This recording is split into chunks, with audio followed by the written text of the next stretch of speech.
నమస్కారం SDV news కి స్వాగతం. ముందుగా ఈనాటి ముఖ్య అంశాలు. వైఎస్ఆర్సీపీలోకి చేరిన జనసేన నేత చేగొండి సూర్యప్రకాష్ కండువా వేసి పార్టీలోకి సాదరంగా ఆహ్వానించిన సీఎం జగన్. పార్టీని సమర్థంగా నడపలేని అసమర్థుడు పవన్ అని వెల్లడించిన చేగొండి. కృష్ణా జిల్లా పామర్రులో విద్యా దీవెన ప్రారంభోత్సవానికి హాజరైన సీఎం జగన్. ఆర్థిక సాయం కోరుతూ సీఎం జగన్ ను కలిసిన పలువురు బాధితులు. తక్షణ సాయం అందించిన సీఎం జగన్. టీడీపీ కండువా కప్పుకున్న మైలవరం ఎమ్మెల్యే వసంత వెంకట కృష్ణ ప్రసాద్. తెదేపా అధినేత చంద్రబాబు సమక్షంలో పార్టీలో చేరిక. సామాన్యులకు చేరువైన శ్రీ దుర్గా సౌందర్య లహరి మహాశతావధానం అందరి మన్ననలు పొందిందన్న హైకోర్టు న్యాయమూర్తి జస్టిస్ దుర్గా ప్రసాదరావు. అవధాన ప్రక్రియలో పాల్గొనడం స్వర్ణ యుగంగా భావించాలని వెల్లడి.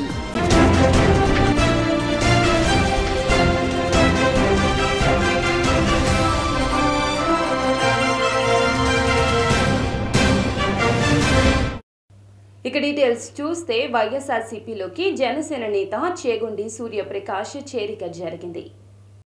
అనంతరం ఆయన మీడియాతో మాట్లాడారు. చంద్రబాబు కళ్లల్లో ఆనందం కోసం హరిరామ జోగయ్య ముద్రగడలతో పాటుగా కాపు జాతిని పవన్ అవమానించాడని సూర్యప్రకాష్ మండిపడ్డారు. ప్రజాస్వామ్యంపై పవన్ కు నమ్మకం లేదన్నారు. పార్టీని సమర్థవంతంగా నడపలేని అసమర్థుడు పవన్ అని విమర్శించారు. తాను 2018లో జనసేనలో చేరినప్పటి నుంచి ఇప్పటి వరకు కష్టపడి పనిచేశానన్నారు. బడుగు బలహీన వర్గాలకు పవన్ కళ్యాణ్ అండగా నిలబడతారని ఆశిస్తే అది నిరాశే అయ్యిందని వెల్లడించారు. ఒకటి లోపల ఉన్న మనిషి వేరు, ఆయన మనస్తత్వం వేరు.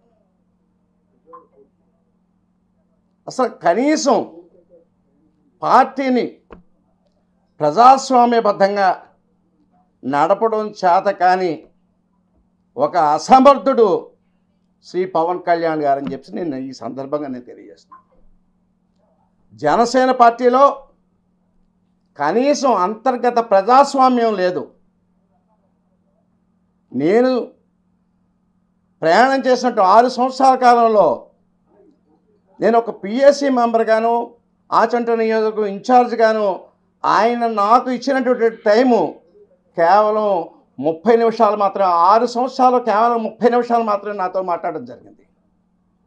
అంటే పార్టీ ప్రతినిధులతోటి, పార్టీ యొక్క ముఖ్య శ్రేణులతోటి కనీసం మాట్లాడే అవకాశం, పార్టీని బలోపేతం చేసే అవకాశం ఉన్నా కూడా ఆయన ఆ దిశగా పార్టీని నడపకుండా తెలుగుదేశం పార్టీకి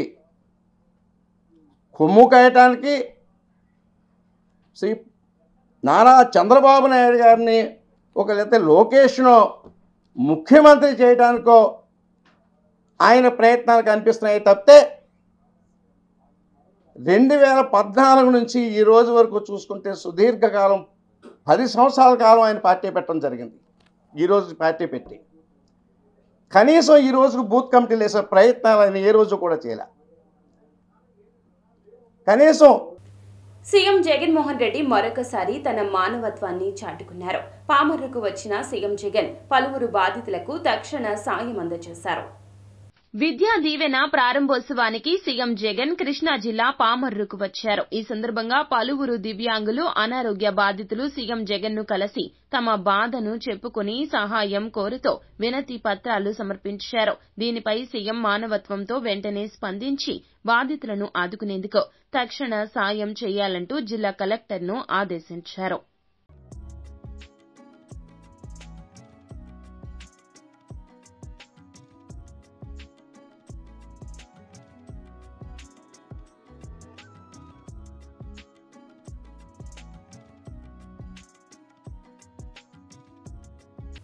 మైలవరం ఎమ్మెల్యే వసంత వెంకట కృష్ణ ప్రసాద్ తెలుగుదేశం కండువా కప్పుకున్నారు. పార్టీ కండువా కప్పి చంద్రబాబు వసంత వెంకట కృష్ణ ప్రసాద్ ను సాదరంగా పార్టీలోకి ఆహ్వానించారు. కాగా చంద్రబాబు సమక్షంలో చేరేందుకు 15 మందికి మాత్రమే అవకాశం కల్పించారు. ఎమ్మెల్యే వసంత స్వగ్రామం ఐతవరం నుంచి ఇబ్రహీంపట్నం, కొండపల్లి మున్సిపాలిటీ, జీకొండూరు, మైలవరం, రెడ్డిగూడెం ప్రాంతాలకు చెందిన సర్పంచ్లు, ఎంపీటీసీలు, జెడ్పీటీసీలు హైదరాబాద్కు వెళ్లారు.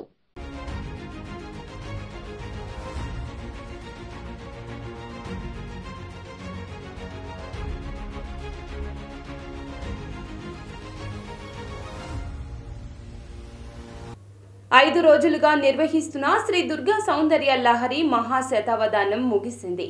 విజయవాడ తుమ్మలపల్లి కళాక్షేత్రంలో దుర్గామల్లేశ్వర స్వామివార్ల దేవస్థానం 5 రోజులుగా నిర్వహిస్తున్న శ్రీ దుర్గా సౌందర్య లహరి మహాశతావధానం శుక్రవారంతో ముగిసింది. 126 మంది పండితులు జగన్మాత కనకదుర్గమ్మకు సంబంధించి ఇంద్రకీలాద్రి వైభవం, దసరా ఉత్సవాల్లో ఉగ్రరూపం, అమ్మను నమ్ముకొంటిని అనే అంశాలపై ప్రశ్నలు సంధించగా సహస్రావధాని నాగఫణి శర్మ అలవోకగా గేయ పద్య రూపంలో సమాధానాలు ఇచ్చి సాహితీ ప్రియులను సామాన్యులను అలరించారు. మహాశతావధానం నేటితో సంపూర్ణమైంది. 5 రోజుల ఈ పాంచాన్నిక క్రతువు ఈ రోజుతో సంపూర్ణమైంది. 126 మంది పృచ్ఛకులతో ఇంకా ఎక్కువ సంఖ్యలోని ఆశువులతో, అలాగే కేవలం బ్రహ్మశ్రీ నాగఫణి శర్మ గారికే సొంతమైన సంగీత విభావరితో స్వరపది అనే కార్యక్రమంతో ఈ 5 రోజులు విజయవాడ పురవాసులకు సాహితీ విందును, పద్యాల పండుగను, అమ్మవారికి అక్షరార్చనను నిర్వహించుకోవడం జరిగింది. ఈ కార్యక్రమంలో 65 ఏళ్ల వయసున్నటువంటి శ్రీ మాడుగుల నాగఫణి శర్మ గారు అత్యంత శ్రమ కోర్చి మేధో మథనంతో ఈ కార్యక్రమాన్ని అమ్మవారికి కైంకర్యంగా నిర్వహించడం మా అదృష్టం. కార్యక్రమాన్ని కేవలం అష్టావధానంతో నిర్వహించాలా అనుకుని ప్రారంభిస్తే అది కనకదుర్గా సౌందర్య లహరిగా ఈ అష్టావధానం రూపుదిద్దుకుంది. అత్యంత శ్రద్ధ. రానున్న ఎన్నికల్లో తెదేపా జనసేన కూటమి విజయం సాధించడం తప్పదని మాజీ మంత్రి దేవినేని ఉమ అన్నారు. వైకాపా పాలనలో రాష్ట్ర పరువు ప్రతిష్టలు దిగజారిపోయాయని, యువతకు ఉద్యోగాలు లేవని, కార్మికులకు ఉపాధి లేకుండా పోయిందంటూ ఆవేదన వ్యక్తం చేశారు. వైకాపా నాయకులు అధికార మదంతో అరాచకాలకు పాల్పడుతున్నారన్నారు. రానున్న ఎన్నికల్లో వారికి బడిత పూజ ఖాయమన్నారు. ఇటీవల తెదేపా అధినేత చంద్రబాబు తనతో మాట్లాడడం జరిగిందని, కార్యకర్తల మనోభావాలు ఏ విధంగా ఉన్నాయని అడిగారన్నారు. జనసేన అధినేత పవన్ కళ్యాణ్ ఎవరితో తిట్లు తిన్నారో చెప్పాలంటూ ఏపీ బీజేపీ చీఫ్ పురంధరేశ్వరి ప్రశ్నించారు. ఏపీలో ప్రస్తుతం టీడీపీ జనసేన పొత్తు కొనసాగుతోంది. ఈ కూటమిలోకి బీజేపీని కూడా కలుపుకొని వెళ్లడానికి జనసేన అధినేత పవన్ కళ్యాణ్ చాలా ప్రయత్నాలు చేసినట్లు పలు సందర్భాల్లో అన్నారు. టీడీపీతో చేతులు కలపడానికి బీజేపీ సిద్ధంగా లేకపోయినా తానే కలిసేలా చేశానని పవన్ చెప్పుకొచ్చారు. బీజేపీ పెద్దలతో తిట్లు కూడా తిన్నానన్నారు. అయితే ఏపీ బీజేపీ చీఫ్ పురంధరేశ్వరి ఆసక్తికర వ్యాఖ్యలు చేశారు. పవన్ కళ్యాణ్ అంటున్నట్లుగా అధిష్టానం అనే పదం గురించి తనకు పెద్దగా తెలియదని, ఆ అధిష్టానం అంటే ఎవరో పవన్ కళ్యాణ్నే అడగాలన్నారు. అధిష్టానం అని చెప్పింది పవన్ కళ్యాణ్ కాబట్టి అలాంటప్పుడు ఆయన్నే అడగాలి కదా అంటూ మీడియాతో అన్నారు. కార్యక్రమాలు ఏదైతే కేంద్ర ప్రభుత్వం ప్రవేశపెట్టిందో, మనం గనక ఆ రాష్ట్రం అధికారంలో లేకపోయినట్లయితే ఆ రాష్ట్ర ప్రభుత్వాలు వారి స్టిక్కర్లు అంటించుకుంటూ ఇవి మావేనని చెప్పి ప్రాచుర్యం కూడా చేసుకోవడం జరుగుతూ ఉంటుంది. కనుక ప్రజల్లో ఏమిటంటే, కేంద్రంలో మీరు అధికారంలో ఉన్నారు కానీ ఏ రకమైనటువంటి సహకారం మాకు రాష్ట్రానికి అందించడం లేదు, మొత్తం అంతా కూడా రాష్ట్ర ప్రభుత్వమే చేస్తున్నది, అంత భారం రాష్ట్ర ప్రభుత్వం మోస్తుంది అనేటువంటి ఒక అపోహ ప్రజల్లో ఖచ్చితంగా ఉండక తప్పదు, ఉన్నది కూడా. కనుక మనకి ముందు మన ప్రభుత్వం ఏం చేసింది అనేటువంటి అంశాల మీద మనకి ఖచ్చితంగా స్పష్టత అనేది ఖచ్చితంగా మనకు ఉండాలి. చాలా ఇంపార్టెంట్ అంశాలైనటువంటి పోలవరం ప్రాజెక్ట్ నిర్మాణం కావచ్చు, లేకపోతే వైజాగ్ స్టీల్ ప్లాంట్ వంటి అంశాలు కావచ్చు, లేదా మనకి ఈ రైల్వే జోన్ ఏదైతే ఉంటుందో దానికి సంబంధించి కావచ్చు, ఈ అంశాల మీద కూడా చాలామందికి స్పష్టత ఉండదు. కనుక ముందు మనం అర్థం చేసుకుని ఏమన్నా మనకు అనుమానాలు ఉంటే వెంటనే పార్టీతో మాట్లాడి పార్టీ దగ్గర నుండి క్లారిటీ తీసుకుని మనం ఏ రకంగా ప్రజలకి తెలియజేయాలి.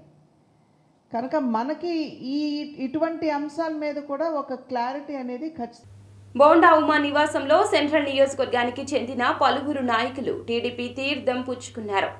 వీరికి బోండా ఉమా పార్టీ కండువా కప్పి సాదర స్వాగతం పలికారు. ఈ సందర్భంగా ఆయన మాట్లాడుతూ ప్రజలను పీడించుకు తింటున్న సైకో సీఎంను గద్దె దించాలన్నారు. ప్రజలు, ప్రతిపక్షాలు, విద్యార్థులు, మేధావులు కలసికట్టుగా పనిచేయాలన్నారు. ఇంకో 45 రోజుల్లో ఎన్నికలు వస్తాయని, వచ్చేది తెదేపా జనసేన ప్రభుత్వమే అన్నారు. అవినీతి పరిపాలన వైసీపీకి అంతం మొదలైంది. పెద్ద ఎత్తున రాష్ట్ర వ్యాప్తంగా తెలుగుదేశం పార్టీలోకి చేరికలు, స్వయానా ముఖ్యమంత్రి జగన్మోహన్ రెడ్డి ఓడిపోతున్నానని ఒప్పుకోవటం, ఇంటికి వెళ్ళిపోతున్నానని చెప్పటం, వైసీపీకి పోటీ చేయడానికి అభ్యర్థులు కూడా దొరకపోవటం, పదే పదే అభ్యర్థుల్ని మార్చటం, అన్నీ ఒక గందరగోళ పరిస్థితిలో పడిపోయిన వైసీపీకి పెద్ద ఎత్తున ప్రజా వ్యతిరేకత వచ్చినటువంటి వైసీపీని వీడి ఇవాళ అందరూ కూడా తెలుగుదేశం పార్టీలోకి వస్తూ ఉన్నారు. ఈరోజు సెంట్రల్ నియోజకవర్గంలో చంద్రబోయిన రఘు సీనియరు నాయకుడు మరి ఇవాళ తెలుగుదేశం పార్టీలోకి చేరటం సంతోషం.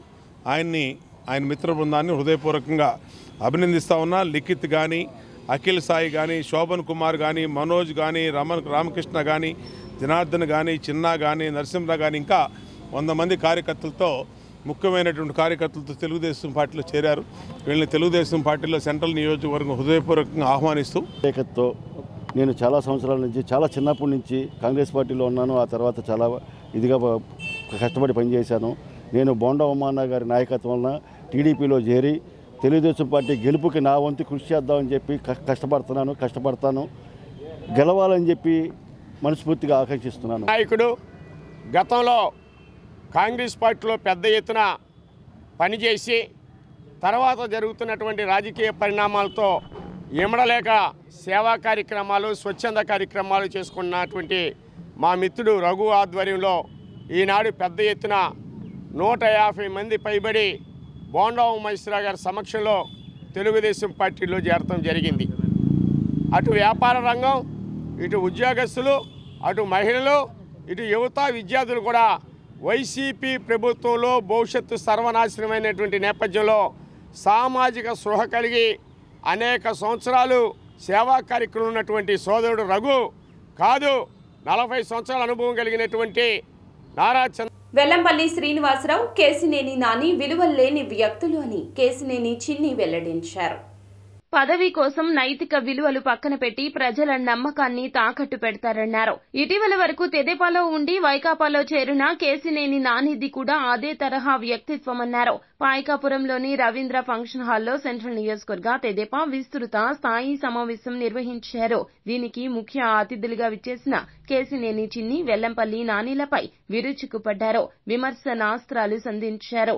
ఒకే గొడుగు కిందకు వచ్చిన వారు ఇద్దరు ప్రజా సంక్షేమం కోరే నాయకులు కాదన్నారు. జనసేన తెలుగుదేశం ఉమ్మడి ఈ సందర్భంగా ముందుగా ఉమా గారు ఒక్కసారి ప్రతిసారి నన్ను ప్రోత్సహిస్తూనే ఉన్నారు. తప్పకుండా మీరు ఈ నియోజకవర్గంలో బ్రహ్మాండమైన మెజారిటీతో గెలవబోతున్నారు. అంతేకాకుండా మీరు ఏర్పాటు చేసే కార్యక్రమాలు తెలుగుదేశం జన సైనికులు ప్రతి నియోజకవర్గంలో ఏర్పాటు చేయాలని కోరుకుంటున్నాను. ఎందుకంటే ఇవాళ ముందు మనకి కోఆర్డినేషన్ చాలా ముఖ్యం. ఇవాళ జనసేన వేరు, తెలుగుదేశం వేరు కాదు. ఒక్క విషయం, ఇవాళ ఇన్ఛార్జిగా చంద్రబాబు నాయుడు గారు ఆదేశించి పంపించినప్పుడు బ్రహ్మాండంగా పనిచేసాం. మన క్యాడర్ అంతా నేను వచ్చినప్పటికీ పట్టుమని 10 మంది కూడా లేరు కార్యకర్తలు. ఇక్కడ 2 కార్పొరేటర్లు, అప్పటికి నేనుండి ఉప్పా కూడా ఎక్స్ కార్పొరేటర్గా ఉన్నాడు. 2 కార్పొరేటర్లని 20 డివిజన్లో 4 డివిజన్లో కూడా ప్రెసిడెంట్ అనే పేరు కూడా లేదు. అటువంటి స్థితిలో పార్టీని నిర్మించుకుంటూ పెద్ద ఎత్తున ఈ నియోజకవర్గంలో బలమైన పార్టీగా చేసుకుంటూ ఎమ్మెల్యే ఎన్నికల ముందు కార్పొరేషన్ ఎలక్షన్ వచ్చినాయి. కార్పొరేటర్లు నియమించాం. అందరి సమన్వయంతో ప్రతి గడపకు వెళ్తున్నామని విజయవాడ సెంట్రల్ నియోజకవర్గ సమన్వయకర్త ఎమ్మెల్యే వెల్లంపల్లి శ్రీనివాసరావు వెల్లడించారు. వైసీపీ సెంట్రల్ నియోజకవర్గ సమన్వయకర్త ఎమ్మెల్యే వెల్లంపల్లి శ్రీనివాసరావు గడప గడపకు మన ప్రభుత్వం కార్యక్రమంలో భాగంగా 26వ డివిజన్ పటేల్ వీధి అల్లూరి సీతారామరాజు వంతెన ప్రాంతాల్లో division party incharge Angirekula Gollabomma Nageswara Rao తదితరులతో కలిసి ప్రతి ఇంటికి వెళ్లి కరపత్రం ఇస్తూ పర్యటించారు. ఈ సందర్భంగా మీడియాతో మాట్లాడుతూ ప్రజలకి అన్ని రకాల సంక్షేమ పథకాలు అందుతున్నాయని, పేదలకు మంచి చేసే వ్యక్తి జగన్మోహన్ రెడ్డి అని కొనియాడారు. పేదవారి అభివృద్ధికి అడ్డుపడింది పవన్ కళ్యాణ్, చంద్రబాబు, లోకేష్ అని దుయ్యబట్టారు. పేదవారికి ఎప్పుడైనా మీ పార్టీ ఇల్లిచ్చిందా అని బోండా ఉమాను ప్రశ్నించారు. ప్రచారం చేస్తూ ఒక అబద్ధపు కోరు మాటలు చెప్పాడంట. ఇక్కడ అమరావతిలో ఈ డివిజన్లో పేద ప్రాంత ప్రజలందరికీ కూడా ఇళ్ల స్థలాలు కేటాయించడం, ఇళ్ల స్థలాలు పంచిపెట్టడం, శంకుస్థాపన చేసి ఇళ్ళు నిర్మాణం చేస్తుంటే చంద్రబాబు కోర్టుకు వెళ్ళి అక్కడ పేదవారు నివసించకూడదు అని చెప్పిన కోర్టుకు వెళ్ళిన దుర్మార్గుడు చంద్రబాబు నాయుడు. వాళ్ళు వచ్చి ఈరోజు మీకు పట్టాలు ఇచ్చారు, అది కోర్టులో కొట్టేశారని చెప్పని అబద్ధపు మాటలు చెప్తున్నారు. ఇప్పుడు రాజధాని ఇష్యూ వేరు, ఇళ్ల స్థలాలు పేదవారికి పంచిపెట్టింది వేరు. ఎవరైనా కానీ పేదవారికి సహాయం చేసినప్పుడు ప్రతి ఒక్కరూ సహకరించాలి. కానీ జగన్మోహన్ రెడ్డి గారు పేదవారి కోసం తపన పడుతుంటే అది పక్కన పెట్టి వారికి ఏ విధంగా అన్యాయం చేయాలని చెప్పని చంద్రబాబు, నారా లోకేష్, పవన్ కళ్యాణ్ ముగ్గురు కూడా పేదవారిని ఏడిపిస్తున్న వాళ్ళుగా ఈరోజు ఈ అమరావతిలో మేము ఎవరైతే పట్టాలు ఇచ్చే వాళ్ళందరూ కూడా బాధపడుతున్నారు. మన 26వ డివిజన్ వైఎస్ఆర్సీపీ, నా పేరు అంగిరేకుల నాగేశ్వర, 26వ డివిజన్లో మేము మొన్న కరోనా టైం దగ్గర నుంచి ఈ రోజు వరకు డివిజన్లో ఓడిపోయినా కానీ ప్రజల మధ్యలోనే ఉండి ప్రజల యొక్క బాగుబోగులు తెలుసుకుంటూ ఏ సమస్య ఉన్నా మేము ఉన్నాము అని వాళ్ళ ముందుకెళ్ళి ప్రతి ఒక్క పని, డ్రైనేజీ కానివ్వండి, వాటర్ ప్రాబ్లం కానివ్వండి, రోడ్లు ప్యాచ్ వర్క్లు కానివ్వండి, కాలువగట్టు మీద రోడ్డు కానివ్వండి, వాళ్ళ మధ్యలోనే ఉండి ఈ రోజు వరకు గెలిచిన కార్పొరేటర్ ఎక్కడున్నారో కూడా ఎవరికి తెలియదు. ఇక్కడ అసలు వాళ్ళ ఆఫీస్ ఎక్కడ, వాళ్ళ కేర్ ఆఫ్ ఎక్కడో కూడా తెలియని పొజిషన్లో ఉన్నారు, గెలిచారు. కానీ మెరుసుపల్లి షర్మిలను నమ్మి ప్రజలు మోసపోవద్దని వైఎస్ఆర్ తెలంగాణ పార్టీ నాయకులు కోరారు. అన్ని జిల్లాల్లో నామినేషన్లకు సిద్ధంగా ఉండమని చెబితే లక్షలాది రూపాయలు ఖర్చు పెట్టి మోసపోయామని ఆవేదన వ్యక్తం చేశారు. షర్మిల తెలంగాణలోని 119 నియోజకవర్గ నాయకులకు క్షమాపణలు చెప్పి న్యాయం చేయాలన్నారు. విజయవాడ ప్రెస్ క్లబ్లో నిర్వహించిన మీడియా సమావేశంలో జగదీశ్వర్ గుప్తా మాట్లాడుతూ షర్మిల స్పందించిన పక్షంలో ఆంధ్రలో ఆమె పర్యటనలు అడ్డుకుంటామని హెచ్చరించారు. పండిత పుత్ర పరమశుంఠ అన్నట్టు వైఎస్ గారి పేరంతా నాశనం చేస్తూ ఉన్నది. తెలంగాణలో నాశనం చేసింది, ఆంధ్రాలో కూడా నాశనం చేస్తూ ఉన్నది. మా బాధ ఏంటంటే పార్టీ పెట్టినప్పుడు వైఎస్ కుమార్తె కదా మమ్మల్ని అందరినీ ఉద్ధరిస్తుంది, తెలంగాణ రాష్ట్రాన్ని కూడా ఉద్ధరిస్తుందని అనుకున్నాం. కేసీఆర్ని, కేటీఆర్ని, టీఆర్ఎస్ను బాగా టార్గెట్ చేసింది, మెగా కృష్ణారెడ్డిని. ఇవన్నీ చూస్తూ ఉంటే ఓకే, చాలా మంచిగా అనిపించింది మాకు. ఓకే, న్యాయం చేయడానికి ఒక క్యాండిడేట్ వచ్చింది, వైఎస్ పరిపాలన మళ్ళీ తెస్తుంది అని అనుకున్నాం. పరిస్థితులను బట్టి కొన్ని రోజుల తర్వాత మెల్లమెల్లగా మమ్మల్ని అందరినీ అవాయిడ్ చేయడం స్టార్ట్ చేసింది. మా అందరికి ఏం చెప్పిందంటే నేను నిలబడతా, మిమ్మల్ని నిలబెడతా అని. ఓకే, చాలా సంతోషపడ్డాం. మమ్మల్ని నిలబెడుతుంది, మేము కూడా నిలబడతాం, తను నిలబడుతుంది, మమ్మల్ని కూడా నిలబెడుతుందని. ఆ తర్వాత అండర్ గ్రౌండ్లోకి వెళ్ళిపోయింది. మేడం గారి విషయాన్ని ఎండగట్టడానికి ఈ రోజున విజయవాడ రావడం చాలా సంతోషం అని చెప్పి సందర్భంగా తెలియజేస్తున్నాను. ఎందుకంటే ప్రప్రదంగా తెలంగాణలో అడుగుపెట్టినప్పుడు మరి ఖమ్మం జిల్లాలో సంకల్ప సభని నిర్వహించిన వ్యక్తిని నేనని చెప్పి సందర్భంగా తెలియజేస్తున్నాను. గత 9 సంవత్సరాల నుంచి వైఎస్ఆర్సీపీ జిల్లా అధ్యక్షుడిగా పనిచేస్తూ తర్వాత మురుసుపల్లి షర్మిల గారు వచ్చినప్పుడు వారికి కూడా 3 సంవత్సరాలు జిల్లా అధ్యక్షుడు పనిచేసిన వ్యక్తి నేనని చెప్పి సందర్భంగా తెలియజేస్తాను. నా పేరు లక్కినేని సుధీర్ బాబు, ఖమ్మం జిల్లా. అలాగే మరి తెలంగాణలో మా అందరి జీవితాలు కూడా నాశనం చేసి ఈ రోజున ఆంధ్ర రాష్ట్రానికి రావడం జరిగిందని చెప్పి సందర్భంగా తెలియజేస్తాను. ఎంతో కష్టపడి మరి సంకల్ప సభ స్టార్టింగ్లో ఆ రోజు మరి ఆ మూమెంట్లో కోవిడ్ మహాసేన రాజేష్ పై హిందూ ధర్మ చైతన్య వేదిక సభ్యులు తీవ్ర ఆగ్రహం వ్యక్తం చేశారు. రాజేష్ అరాచక వైఖరిని ఖండిస్తున్నామని మత విద్వేషకులను తరిమి కొడతామన్నారు. విజయవాడ ప్రెస్ క్లబ్లో నిర్వహించిన మీడియా సమావేశంలో సంస్థ కన్వీనర్, హైకోర్టు న్యాయవాది కోటం రాజు శర్మ మాట్లాడుతూ మహాసేన రాజేష్ లాంటి వ్యక్తికి టీడీపీ సీటు కేటాయించడం సిగ్గుచేటని, అందుకు పవన్ కళ్యాణ్ మద్దతు ఇవ్వటం హేయమన్నారు. ఇద్దరు పక్షాన ఇవాళ నిర్వహిస్తున్నటువంటి ప్రెస్ కాన్ఫరెన్స్కి వచ్చినటువంటి పాత్రికేయ మిత్రులకి అందరికీ కూడా ధన్యవాదాలు తెలియజేస్తూ, ఇవాళ ప్రజాస్వామ్యానికి ఒక చీకటి రోజుగా భావించాల్సినటువంటి అవసరం వచ్చింది. ఇవాళ 140 కోట్ల మంది ఉన్నటువంటి భారత ప్రజాస్వామ్యం అపహాస్యానికి గురవుతున్నటువంటి పరిస్థితులు ఇవాళ చర్చించుకోవాల్సినటువంటి అవసరం దాపురించింది. దీనికి కారణం ఏమిటి అని అంటే మీ అందరికీ తెలిసిందే. ఒక కులాన్ని అడ్డం పెట్టుకొని, ఒక మతాన్ని అడ్డం పెట్టుకొని నోటికొచ్చినట్టు పేట్రేగిపోయే కొంతమంది కుహనా సెక్యులరిస్టులు అని చెప్పుకునే కొంతమంది వాళ్ళు మరి ఏ రకంగా ప్రజాస్వామ్యానికి వాళ్ళ అవసరమో, ఏ రకంగా జాతి పునాదులు పటిష్టం చేయడానికి వాళ్ళ అవసరమో, ఇటువంటి తెలియని పరిస్థితుల్లో కొన్ని పొలిటికల్ పార్టీలు కూడా ఉన్నాయి అని అంటే చాలా సిగ్గుచేటు అనిపిస్తుంది. రాజేష్ అనేటువంటి వ్యక్తి, అతని పేరు రాజేష్గానే నాకు తెలుసు. ఏదో దానికి ఒక సేన అనే ఒకటి పేరు పెట్టుకున్నాడు.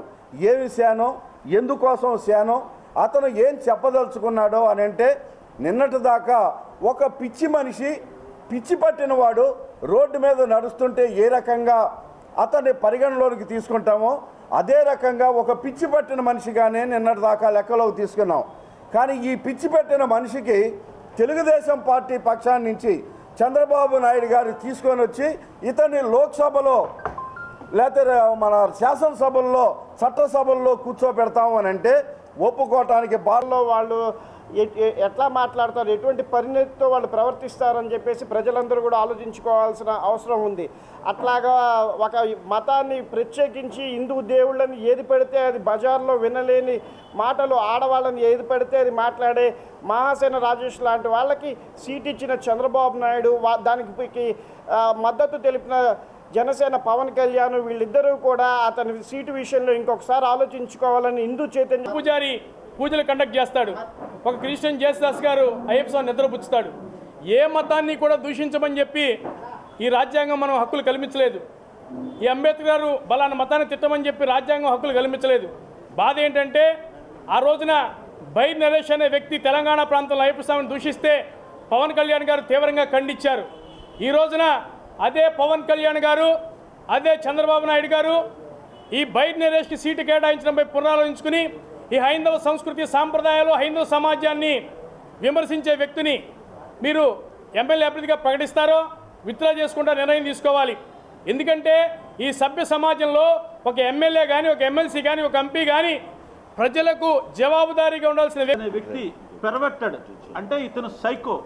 ఇటువంటి సైకోల్ని శాసనసభలోకి పంపాలనే ప్రయత్నం చేయడానికి చంద్రబాబు నాయుడు గారు ప్రయత్నించడం, వారికి మద్దతుగా జనసేన వారు ఉండటం చాలా దురదృష్టకరం. అంతేకాకుండా ఇటువంటి సైకోల ద్వారా వాళ్ళు ఏమి సాధించదలుచుకున్నారు? హిందూ స్త్రీలను పెళ్లి చేసుకుంటే ₹1,00,000 ఇస్తానని, బ్రాహ్మణ స్త్రీలను తీసుకొస్తే ₹1,00,000 నేను ఇస్తాను, నేనే దగ్గరుండి పెళ్లి చేస్తానని చెప్పడం ఎంతవరకు సమంజసం? సో ఈ రకంగా సంఘంలో కుల మతాలని విద్వేషాలు రెచ్చగొట్టే వ్యక్తుల పట్ల అప్రమత్తంగా ఉండి వార్తలు ముగించే ముందు ముఖ్య అంశాలు మరోసారి. వైఎస్ఆర్సీపీలోకి చేరిన జనసేన నేత చేగొండి సూర్యప్రకాష్ కండువా వేసి పార్టీలోకి సాదరంగా ఆహ్వానించిన సీఎం జగన్. పార్టీని సమర్థంగా నడపలేని అసమర్థుడు పవన్ అని వెల్లడించిన చేగొండి. కృష్ణా జిల్లా పామర్రులో విద్యా దీవెన ప్రారంభోత్సవానికి హాజరైన సీఎం జగన్. ఆర్థిక సాయం కోరుతూ సీఎం జగన్ ను కలిసిన పలువురు బాధితులు. తక్షణ సాయం అందించిన సీఎం జగన్. టీడీపీ కండువా కప్పుకున్న మైలవరం ఎమ్మెల్యే వసంత వెంకట కృష్ణ ప్రసాద్. తెదేపా అధినేత చంద్రబాబు సమక్షంలో పార్టీలో చేరిక. సామాన్యులకు చేరువైన శ్రీ దుర్గా సౌందర్య లహరి మహాశతావధానం అందరి మన్ననలు పొందిందన్న హైకోర్టు న్యాయమూర్తి జస్టిస్ దుర్గా ప్రసాదరావు. అవధాన ప్రక్రియలో పాల్గొనడం స్వర్ణ యుగంగా భావించాలని వెల్లడి. ఎస్డివి న్యూస్ సమాప్తం. నమస్కారం.